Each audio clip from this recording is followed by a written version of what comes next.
In hallowed halls, God's booming voice announces quantum ethical choice. Man of stone and greying beard, observe the ancient, follow the wyrd. Ignoring ancient frozen images, stooges of an ancient trope, that choices are the wise refrain from alpha to omega, but back again.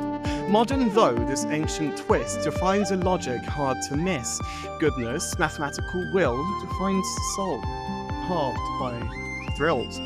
Caught up easily human sheep get, in ethical stupor human fret. And in us lies a dangerous truth, moral omega, God's own proof. Tipping point of quantum collapse, the sum of sums clear perhaps, to name evil or ugly math as half value, holding goodness, quantum stew. God meets numbers, the alpha and the omega. So far in quantum ethics, there hasn't been much discussion around the most obvious number, or lack of number, which is 0, and the transition from 0 to 0.5 as a collapsed waveform, through to 1, which is the quantum tipping point, and the omega as a potential worth that shows or symbolizes infinity.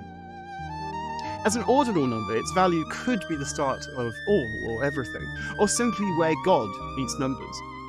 If goodness makes a transition from its initial state of 0.5 value and the waveform doesn't collapse, it eventually realizes true value as 1, when finally collapsed per event. But what is the good of the aggregate of all goodness? If evil, as a collapsed waveform from 1 to 0.5 half so-called in moral value, is considered, then its total will always be half that of omega. So, the aggregate of goodness is gag plus g0 plus k, which is the efficiency of the observers who are propagating that goodness, into the sum of the effort. And as moral effort and observation grow without bound, goodness tends towards omega, before it's been collapsed as a waveform. Evil, or ugliness, is always reflected as a fragment of this aggregate, so eag equals 0.5 that of the total of gag.